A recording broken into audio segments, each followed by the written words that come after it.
جس میں اللہ جل مجدہ نے اپنے حبیب مکرم شفیع امم صلی اللہ علیہ وآلہ وسلم کے نسبت کا ذکر فرمایا ہے کہ وہ چیز جو آپ صلی اللہ علیہ وآلہ وسلم کے دامن اطہر سے وابستہ ہو جاتی ہے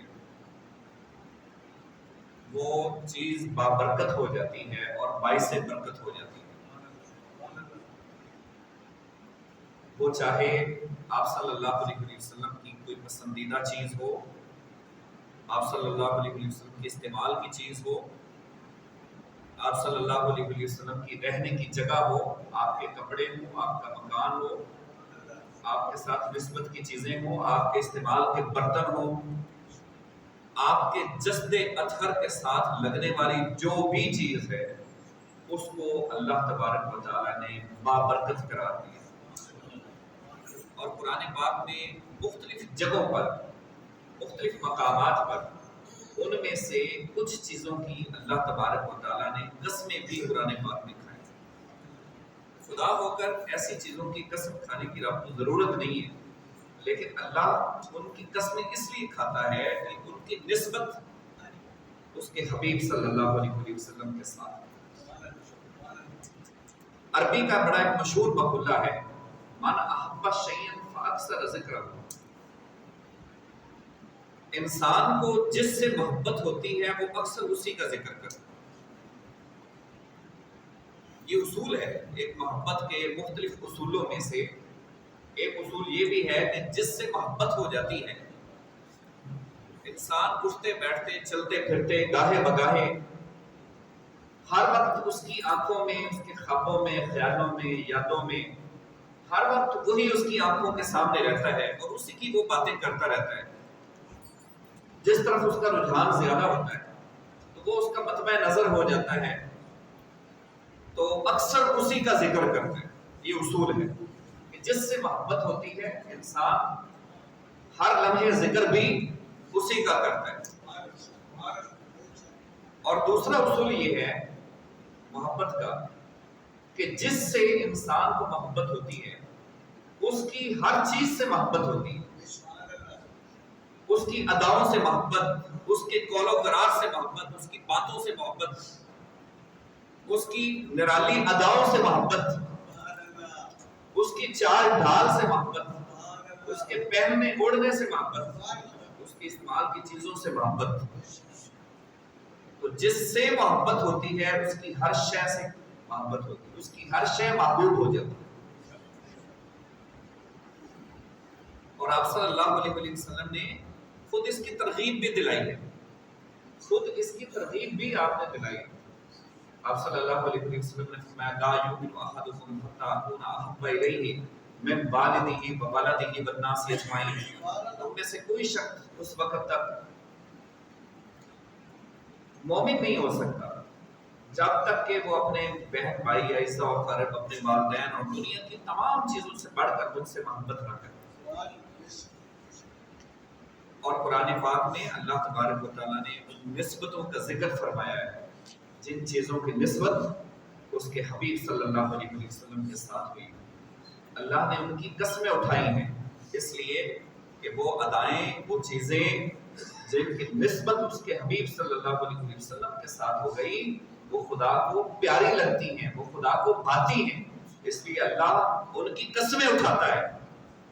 تو بندہ مومن وہ ہے کہ جن چیزوں کی نسبت اس کے آقا مولا صلی اللہ علیہ وسلم کے ساتھ ہو جائے وہ چیزیں بندہ مومن کو اس کی جان سے بھی زیادہ پیاری ہونی چاہیے، پھر بندے کا ایمان مکمل ہوتا ہے۔ صورت دیگر ایمان پایا تکمیل تک نہیں پہنچتا۔ تو اکمپلشمنٹ آف فیتھ، تکمیل ایمان کا یہ بنیادی جز ہے کہ رسول اللہ صلی اللہ علیہ وسلم کے ساتھ جو متعلق چیزیں ہیں ان چیزوں کو بھی باعث برکت سمجھا جائے اور ان چیزوں پر بھی ایمان رکھا جائے اور ان سے محبت کی جائے۔ اور جو لوگ یہ سمجھتے ہیں کہ شاید یہ کچھ نہیں ہے اور یہ ایسے جو ہے بلائنڈ فیتھی لوگوں کا یقین اور اعتقاد اور پاگلوں کی طرح بھاگے دوڑے چلے جا رہے ہیں، تو اصل میں ان کے اپنے ذہن کا فطور ہے، ان کی محبت ناقص ہے اور ان کی عقل فاتر ہے. ان کی محبت ناقص ہے اور ان کی عقل فاتر ہے، یعنی ان کی محبت میں ابھی کمی ہے اور ان کی عقل میں فطور ہے. یہ سمجھ لیجیے. تو آئیے مختلف قرآنی آیات بجرات اور مختلف احادیث مبارکہ جو صحیح احادیث مبارکہ ہیں ان کی روشنی میں جو سیاستہ کی احادیث ہیں چند ایک روایات میں آپ کے سامنے رکھتا ہوں. ویسے تو آثار نبویہ اور ان کے تحفظ کے متعلق بہت ساری روایات، احادیث اور آیات بینات ہیں، لیکن چند ایک میں ایگزامپلز آپ کے سامنے پیش کرتا ہوں تاکہ ہمیں پتہ چل جائے ہم نے کس طرح اپنے آقا و مولا صلی اللہ علیہ وسلم کی بابرکت اور آثار نبویہ کے ساتھ ہم نے کیسے لگاؤ رکھنا ہے اور کیسے ان پر یقین رکھنا ہے. حضرت سیدنا امیر المومنین عمر فاروق رضی اللہ تعالیٰ عنہ بارگاہ رسالت مآب صلی اللہ علیہ وسلم نے ایک دن حاضر ہوئے اور عرض کرنے لگے بے ابی انت و امی یا رسول اللہ صلی اللہ علیہ وسلم، آپ پر میری امی جان بھی قربان اور میرے ابا جان بھی قربان. یا رسول اللہ صلی اللہ علیہ وسلم، لقد بلغ من فضیلتک عند اللہ تبارک و تعالی ان اقسم بحیاتک، ان اقسم بحیاتک. یا رسول اللہ صلی اللہ علیہ وسلم، اور بھی انبیاء کرام اس کائنات ہست و بود میں تشریف لائے ہیں، ہر ایک کا مرتبہ اور مقام اپنی جگہ پر مسلم ہے، لیکن آپ کا مرتبہ اور آپ کی شان اقدس اور آپ کا رتبہ یہ ہے کہ کتاب لم یزل کے اندر اللہ تبارک و تعالیٰ نے اپنی ذات کی قسم نہیں کھائی بلکہ آپ کی جان کی قسم کھائی. یہ خود سیدنا عمر فاروق رضی اللہ تعالیٰ کو اپنے آقا و مولا صلی اللہ علیہ وسلم کے سامنے بیٹھ کر آپ صلی اللہ علیہ وسلم کی تعریف کرتے ہیں کہ قرآن میں اللہ تبارک و تعالیٰ نے اپنی ذات کی نہیں بلکہ ان اقسام بحیاتک، یا رسول اللہ آپ کی جان کی اللہ تبارک و تعالیٰ نے قسم کھائی ہے. دون سائر الانبیاء وَلَقَدْ بَلَغَ مِنْ فَضِيلَتِكَ عِنْدَهُ إِنْ أَقْسَمَ بِتُرَابِ قَدَمَيْكَ فَقَالَ اللَّهُ تَبَارَكَ وَتَعَالَى لا اقسم بهذا البلد وانت خل بهذا البلد. پھر سیدنا عمر فاروق رضی اللہ تعالیٰ عرض کرتے ہیں کہ یا رسول اللہ صلی اللہ علیہ وسلم، بارگاہ خداوندی میں آپ کا مرتبہ اور مقام یہ ہے کہ آپ کے قدموں کے نیچے جو مٹی آ جاتی ہے وہ مٹی مٹی نہیں رہتی بلکہ اس کو بھی خدا نور بنا دیتا ہے.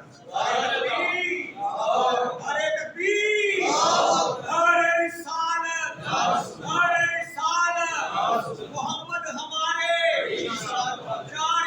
ہمارے آپ کے قدموں کے نیچے، آپ کے تلووں کو جو خاک مس کرتی ہے بتراب قدمئی کا، وہ مٹی مٹی نہیں رہتی بلکہ وہ بھی نور بن جاتی ہے. اور اللہ تبارک و تعالیٰ اس خاک کی بھی قرآن میں قسم ارشاد کرتے ہیں. لوگ پتہ نہیں کون سا قرآن پڑھتے ہیں، وہ قرآن ہم پڑھتے ہیں جو سیدنا عمر فاروق رضی اللہ عنہ پڑھا. پھر آپ نے قرآن کی آیات پڑھی بارگاہ رسالت مآب میں کہ اللہ تبارک و تعالیٰ یہ جو ارشاد فرماتے ہیں فقال اللہ تبارک و تعالیٰ لا اقسم بهذا البلد وانت حل بهذا البلد. اے میرے حبیب، مجھے کیا پڑی کہ میں شہر مکہ کی قسم کھاؤں؟ مجھے ضرورت نہیں ہے میں کسی شہر کی قسم کھاؤں، میں کسی جگہ کی قسم کھاؤں، میں کسی پھل کی قسم کھاؤں. خدا کو تو ان چیزوں کی ضرورت ہی نہیں ہے، خدا کو ان چیزوں کا محتاج ہے، خدا کو ان چیزوں کا محتاج ہے.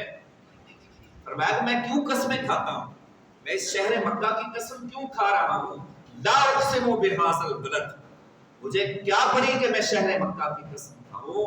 وانت حل بهذا البلد، میں اس کی قسمیں اس لیے کھاتا ہوں کہ اے میرے حبیب آپ یہاں پر مجھے چلتے پھرتے نظر آتے، آپ کے قدم یہاں پر لگے. تو جس خاک پر حضور کے قدم لگتے ہیں رب ذوالجلال اس خاک کی قسم کھایا کرتا ہے. عزیز دوستو، یہ مرتبہ اور مقام ہے آپ صلی اللہ علیہ وسلم کا. اس لیے علامہ اقبال رحمۃ اللہ علیہ نے اسی آیہ مبارکہ کی ترجمانی کی وہ دانائے سبل ختم الرسل مولائے کل جس نے غبار راہ کو بخشا فروغ بادی سینا. میرے آقا صلی اللہ علیہ وسلم اس کائنات ہست و بود میں تشریف لائے اور جہاں جہاں میرے حضور نے قدم رکھ ارشاد فرمایا آپ نے جہاں جہاں پر قدم رکھا وہ مٹی بھی خوبصورت حسین وادیوں میں تبدیل ہوتی ہے. وہ مٹی بھی خوبصورت حسین وادیوں کا روپ دار لیتی. اس لیے کہ اس مٹی کو نسبت حضور صلی اللہ علیہ وسلم کے قدموں کے ساتھ ہوئی. وہ تو پتھر تھے, وہ تو پہاڑ تھے, لیکن اس کو وادی سینا کس نے بنایا, اس کو حرم کس نے بنایا؟ اس لیے کہ وہاں پر آپ صلی اللہ علیہ وسلم نے قدم رکھا فرمائے. حضور نے قدم رکھے, پھر اللہ نے قرآن میں وہ جو پچھلے مقامات تھے ان کو بھی اللہ نے بیان فرما دیا. فرمایا ان الصفا والمروہ من شعائر اللہ, کہ جہاں اللہ کے خلیل کی ایک زوجہ محترمہ کے قدم لگتے ہیں اللہ تبارک و تعالیٰ ان کے متعلق بھی فرماتا ہے کہ صفا اور مروہ میری نشانیاں ہیں. فَمَن يُعَظِّمْ شَعَائِرَ اللَّهِ فَإِنَّهَا مِن تَقْوَى الْقُلُوبِ, اور جو میری نشانیوں کی تعظیم کرتا ہے یہی تو تمہارے دلوں کا تقویٰ ہے. میری نشانیوں کی تعظیم کرو. جہاں پر اللہ کے نبی کی بیوی اور ان کے قدم لگے تو اللہ ان کو اپنی نشانیاں قرار دیتا ہے, اور جہاں خود اللہ کے خلیل کے قدم لگتے ہیں تو اللہ تبارک و تعالیٰ فرماتے ہیں وَاتَّخَذُوا مِن مَّقَامِ إِبْرَاهِيمَ مُصَلًّى, جس پتھر پر میرے خلیل نے قدم رکھے ہیں اس کو تم جائے نماز بناؤ.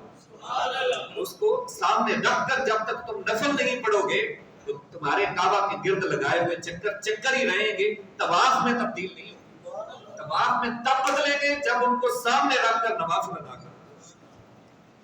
تو یہ ہے وَاتَّخَذُوا مِن مَّقَامِ إِبْرَاهِيمَ مُصَلًّى. مقام ابراہیم وہ پتھر ہے جہاں پر کھڑے ہو کر آپ نے کعبہ کو تعمیر کیا, اس کو جائے نماز بنا لو.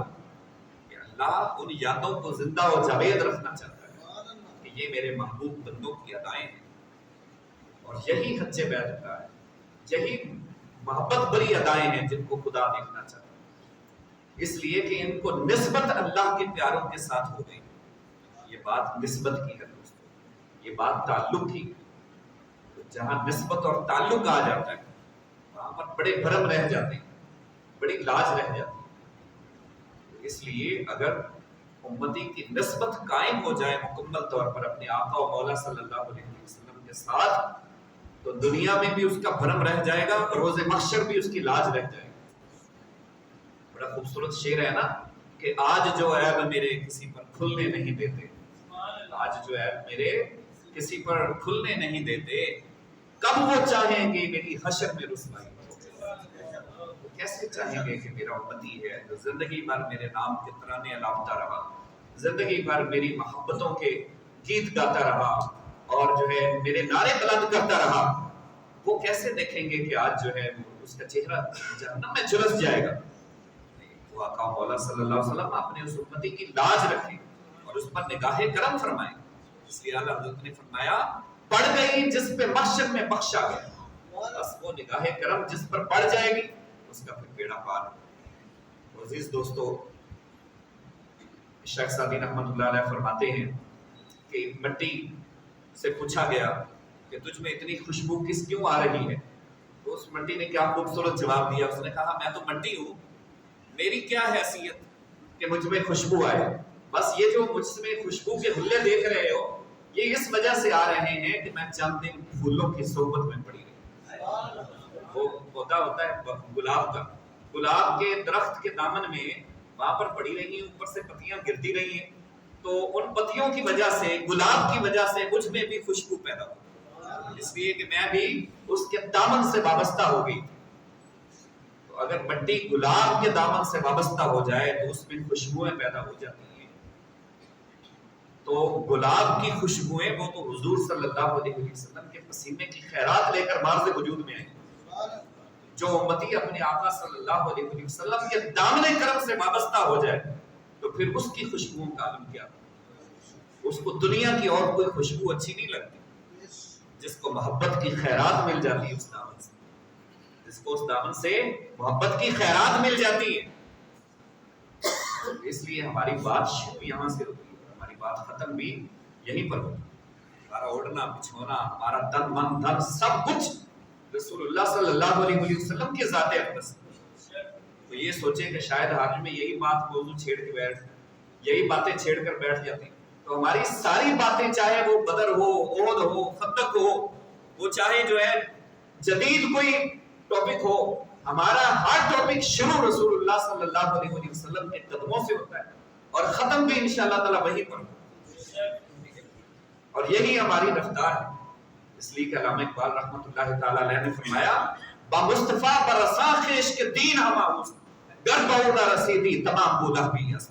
سارا کا سارا دین اور پوری کائنات وہ حضور صلی اللہ علیہ وسلم کے قدموں کے ساتھ وابستہ. اور جو یہاں کچھ حضور کے دامن کو چھوڑ کر ادھر ادھر سے چیزیں تلاش کرے گا تو وہ تو ساری کی ساری بولابیت ہے، اسے پھر کچھ ہاتھ نہیں آئے گا.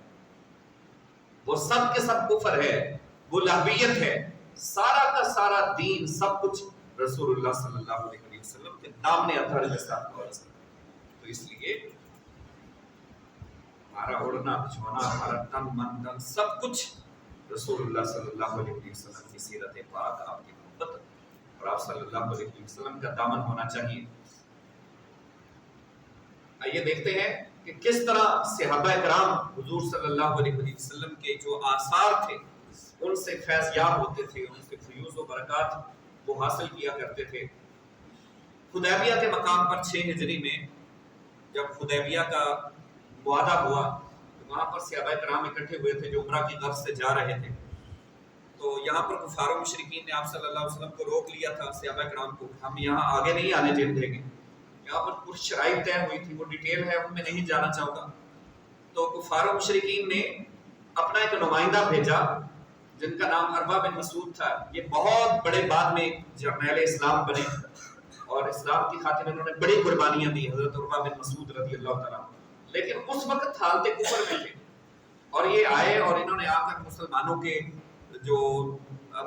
ملٹری تھی ان کو دیکھا اور مسلمانوں کے ساتھ بات چیت کی. ایمبیسڈر کی حیثیت سے یہ آئے اور ادھر مسلمانوں کے جو ایمبیسڈر تھے وہ حضرت عثمان غنی رضی اللہ تعالیٰ عنہ، اور آپ مکہ مکرمہ گئے ہوئے تھے اور انہوں نے آفر بھی کی تھی کہ عثمان آپ عمرہ کر لیں لیکن آپ کے نبی کو ہم عمرہ کرنے نہیں دیں گے. لیکن دیکھیے عمرہ جس کا تعلق خالصتاً اللہ تبارک و تعالیٰ کی عبادت کے ساتھ ہے. حضرت سیدنا عثمان غنی رضی اللہ تعالیٰ عنہ نے خدا کی عبادت جو عمرہ ہے، آپ نے فرمایا کہ نہیں، اگر میرے آقا عمرہ نہیں کریں گے تو میں بھی عمرہ نہیں کروں. خدا کی عبادت کو انہوں نے ٹھکرا دیا کہ وہ عبادت کسی کام کی نہیں ہے جو رسول اللہ صلی اللہ علیہ وسلم کا در اقدس چھوڑ کے عبادت کی جائے وہ کسی کام کی عبادت نہیں. تو عروہ بن مسعود آئے اور انہوں نے آ کر بات چیت کی. یہاں پر جو ہے وہ ڈسکشن ہوئی، جو بھی باتیں ہوئی یہاں پر ان کی بھی ایک تفصیل ہے الگ. لیکن واپس جا کر جو انہوں نے سٹیٹمنٹ دی وہ سننے والی ہے. جو مناظر انہوں نے دیکھے اور انہوں نے کفار و مشرکین کے سبا سالاروں کو جا کر کہا کہ وہ لوگ اس قدر منظم ہو چکے ہیں کہ جب ان کے آقا و مولا ان کے نبی وضو فرماتے ہیں تو وہ ان کے وضو کا بچا ہوا پانی یعنی ان کا غسالہ وہ ان قطروں کو زمین پر نہیں گرنے دیتے بلکہ اپنی ہتھیلی میں لے کر اپنے چہروں پر مل لیتے. کفار و مشرکین مکہ تم کسی بھول میں نہ رہنا، جو اپنے نبی کا غسالہ زمین پر نہیں گرنے دیتے وہ ان کا خون کیسے زمین پر گرنے دیتے. اور پھر اسی جگہ پر جن کو پانی ملتا وہ پانی لے کر اپنے چہرے پر مل لیتے اور جن کو پانی نصیب نہ ہوتا وہ دوسرے صحابی کے ہاتھ پر اپنے ہاتھوں کو مس کرتے اور ان ہاتھوں کو اپنے چہرے پر مل لیا. اس طرح وہ لوگ فیض یاب ہوتے. اور پھر حضرت ابو محذورہ رضی اللہ تعالیٰ عنہ یہ سب سے پہلے مؤذن رسول ہیں. حضرت بلال حبشی رضی اللہ تعالیٰ عنہ بھی مؤذن رسول، آپ بھی باقاعدہ طور پر مؤذن ہیں، لیکن حضرت بلال حبشی رضی اللہ تعالیٰ عنہ مسجد نبوی کے مؤذن ہیں، یہ بات یاد رہے. اور جو مسجد حرام کے مؤذن ہیں، مسجد الحرام کے، وہ حضرت ابو محذورہ رضی اللہ تعالیٰ عنہ. اور سب سے پہلی آذان بھی حضرت ابو محذورہ رضی اللہ تعالیٰ عنہ نے پڑھی اور آذان سکھائی بھی سب سے پہلے حضور صلی اللہ علیہ وسلم نے حضرت ابو محذورہ. اور حضرت ابو محذورہ کے خواب میں ہی جبرائیل امین آئے تھے اور آذان کے الفاظ لے کر آئے تھے، کلمات لے کر آئے تھے. پھر بارگاہ رسالت مآب میں انہوں نے یہ کلمات پڑھے اور آپ صلی اللہ علیہ وسلم نے وہ کلمات ان کو بار بار دہرائے اور پکے کروائے اور ان کو فرمایا کہ یہ ہمارا اعلان ہے نماز کا. اور پھر آپ نے فرمایا کہ ابو محذورہ اب آذان کو پڑھو. تو ان کو وہ الفاظ یاد نہیں رہتے تھے. آپ صلی اللہ علیہ وسلم نے ان کی پیشانی پر یوں کر کے ہاتھ رکھا اور آپ صلی اللہ علیہ وسلم نے ہاتھ رکھ کے وہ الفاظ اذان کی یاد کروائے. پھر ان کو آذان پکی ہو گئی اور یاد ہو گئی, اس لیے کہ وہ جبرائیل لے کر آئے اور خواب کی بات تھی اور لے کر بھی جبرائیل آئے تھے. اور آپ نے دیکھا ہوگا کہ خواب میں کچھ باتیں دنیا سے اسکپ ہو جاتی ہیں, کبھی کبھار وہ پوری بات ذہن میں نہیں آ رہی ہوتی. تو آپ صلی اللہ علیہ وسلم نے جب اپنا دست اقدس رکھا وہ پوری کی پوری آذان مکمل طور پر ان کے ذہن میں نقش ہو گئی جو جبرائیل امین لے کر آئے تھے. اب اگلی بات سنیے جو سننے والی ہے, جو میں آپ کو بتانا چاہتا ہوں. تو حضرت ابو محذورہ رضی اللہ تعالیٰ عنہ کی پیشانی پر آپ صلی اللہ علیہ وسلم نے ہاتھ رکھا. تو آپ صلی اللہ علیہ وسلم کی پیشانی جب انہوں نے ہاتھ رکھا آپ صلی اللہ علیہ وسلم نے, تو آپ کے دست اقدس کے نیچے جتنے ان کی پیشانی کے بال آئے تھے, اپنی پوری زندگی موت کے وقت تک حضرت ابو محذورہ رضی اللہ تعالیٰ عنہ نے اپنی پیشانی کے بال نہیں کاٹے, بلکہ نشانی کے طور پر ان بالوں کو ہمیشہ سلامت رکھا ہے کہ میرے آقا صلی اللہ علیہ وسلم کی یہ نشانی. اس قدر انہوں نے آپ صلی اللہ علیہ وسلم کے نشانیوں کو زندہ و جاوید رکھا اور پھر والہانہ عقیدت اور محبت کا مظاہرہ کیا. حضرت حسان بن ثابت رضی اللہ تعالیٰ عنہ, ان کی بہن تھی حضرت کبشہ, ان کے گھر آپ صلی اللہ علیہ وسلم تشریف لے گئے اور وہاں پر مشکیزے سے آپ صلی اللہ علیہ وسلم نے پانی نوش فرمایا. اور مشکیزہ شاید چھوٹا تھا اور آپ صلی اللہ علیہ وسلم نے اس کو اپنا منہ لگایا اور منہ لگا کر آپ نے پانی نوش فرمایا. تو جہاں پر آپ صلی اللہ علیہ وسلم کے مبارک ہونٹ لگے تھے, حضرت کبشہ رضی اللہ تعالیٰ عنہ نے وہ جگہ اتار کر ہمیشہ اپنے پاس رکھ لی اور اپنے پاس محفوظ کر لیا وہ مشکیزے کا ٹکڑا. اسی طرح ام المومنین حضرت عائشہ صدیقہ رضی اللہ تعالیٰ عنہ کے پاس بہت ساری حضور صلی اللہ علیہ وسلم کی باقیات تھی, بہت ساری چیزیں تھیں. ان میں سے آپ صلی اللہ علیہ وسلم کا ایک جبہ مبارک بھی حضرت ام المومنین کے پاس تھا اور ان سے پھر آپ کی بہن حضرت اسماء رضی اللہ تعالیٰ عنہ نے وہ آپ سے لے لیا اور اس کو محفوظ کر لیا. اور حضرت اسماء رضی اللہ تعالیٰ عنہ فرماتی ہیں فَنَحْنُ نَغْسِلُهَا لِلْمَرْضَى فَيُسْتَشْفَى بِهَا, کہ جب بھی ہمارے پاس کوئی مریض بیمار آتا تھا اور شکایت کرتا تھا تو ہم اس جبہ مبارک کو پانی میں بھگوتے اور وہ پانی اس کو پلاتے تو اللہ تعالیٰ اس کو شفا عطا فرماتے. اور اس کو مولانا شبلی نعمانی جو مسلک دیوبند کے بڑے عظیم سیرت نگار ہیں, مولانا شبلی نعمانی اپنی سیرت النبی کتاب کے اندر اس روایت کو درج کرتے ہیں, سیرت النبی کتاب کے اندر. تو اس طرح حضرت اسماء رضی اللہ تعالیٰ عنہ فرماتی ہیں کہ آپ حضور صلی اللہ علیہ وسلم کے اس جبہ اقدس سے فیض یاب ہوا کرتے تھے.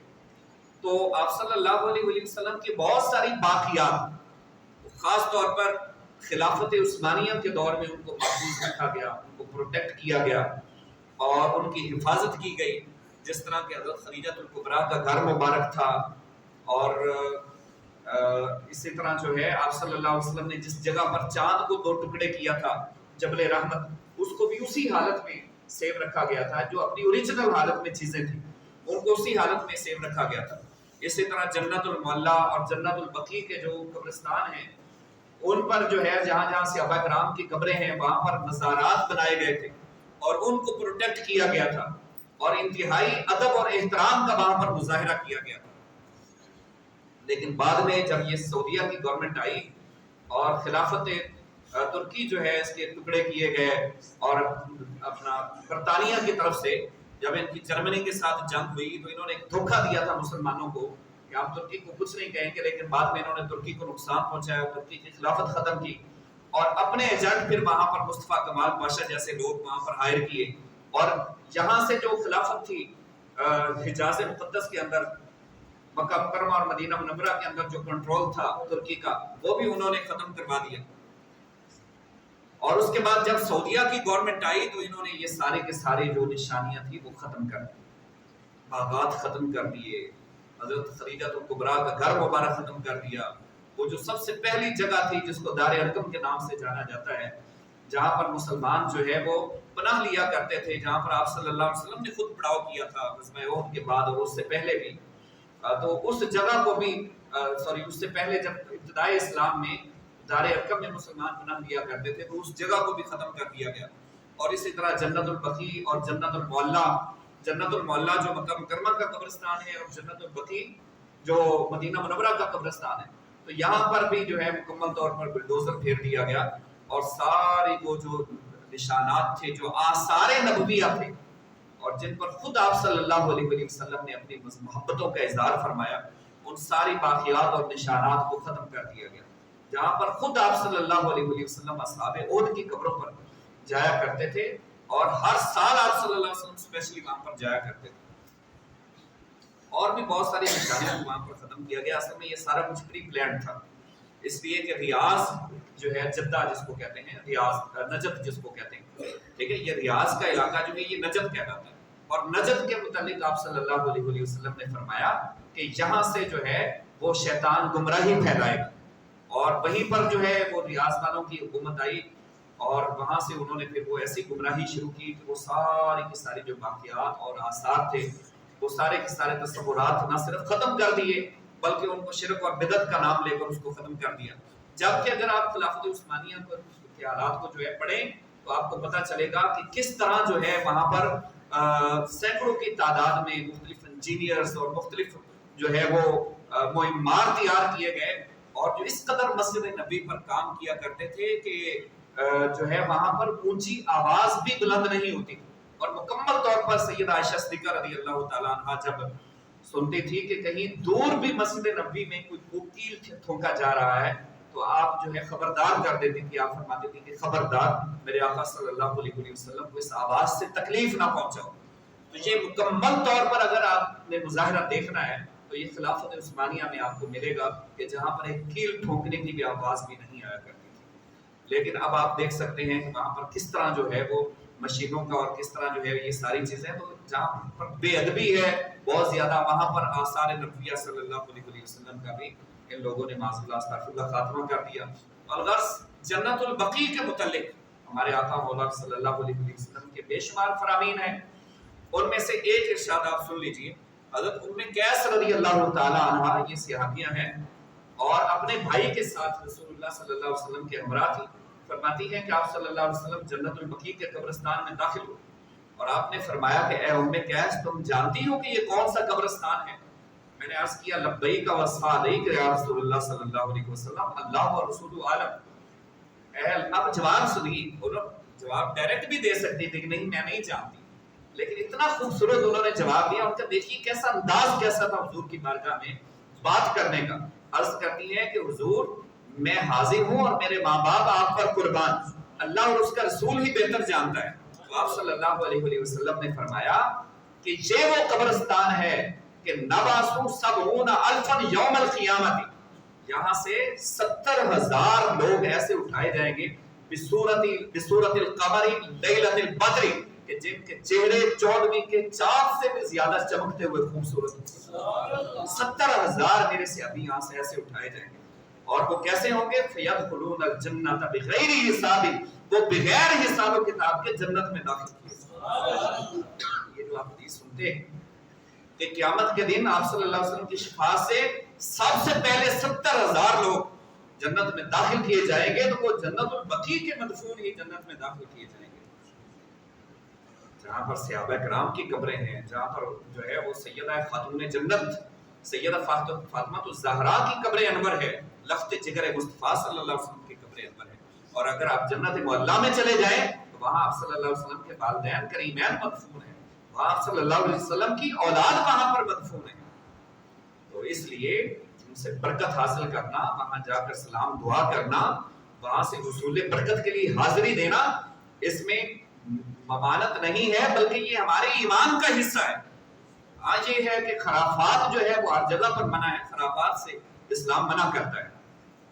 تو عزیز دوستو، ان ساری روایات اور احادیث کے پیش نظر بات یہ ہے کہ آقا صلی اللہ علیہ وسلم کے محبت کا تقاضا یہ ہے کہ ہم آپ صلی اللہ علیہ وسلم کی یادوں کو اپنے سینے کے ساتھ وابستہ کر لیں، آپ صلی اللہ علیہ وسلم کے فرامین کو اپنے سینے سے لگا لیں اور یہی ہماری کامیابی کا راز ہے، اس کے علاوہ اور کوئی بھی راستہ ہمارے لیے کامیابی کا باعث نہیں بن سکتا۔ صرف ایک راستہ ہے کہ ہم شاہراہ رسول صلی اللہ علیہ وسلم پر گامزن ہو جائیں۔ اور کس طرح گامزن ہو جائیں؟ یہ نہیں کہ بات کو ادھر سے سنیں اور ادھر سے نکال دیں۔ سنیں کس طرح جن لوگوں نے عمل کیا، نظم و ضبط قائم کیا اور اپنی زندگیوں میں عمل کر کے دکھایا۔ کاش کہ آج ہمارے اندر بھی وہ جذبے پیدا ہو جائیں، کوئی ایک بات کو ہی ہم لے لیں کہ ہم نے زندگی جو بھی ہو جائے ہم نے اس بات پر عمل کرنا ہی کرنا ہے، کوئی ایک بات کو ہی کاش ہم لے لیں تو شاید وہی ہماری بخشش کا سبب بن جائے۔ حضرت عثمان غنی رضی اللہ تعالیٰ عنہ دیکھیے، آپ فرماتے ہیں کہ جب میں حلقہ بگوش اسلام ہوا اور آپ صلی اللہ علیہ وسلم کے دست اقدس پر میں نے اپنا ہاتھ رکھا اور میرے ہاتھ نے آپ صلی اللہ علیہ وسلم کے دست اقدس کو چھو لیا، تو اس کے بعد پوری زندگی میں نے اپنے اس دائیں ہاتھ کو اپنی شرمگاہ کے ساتھ نہیں لگایا، میں نے اپنے اس دائیں ہاتھ کو کے ساتھ اپنی شرمگاہ کو مس نہیں کیا۔ یہ محبت کا تقاضا ہے۔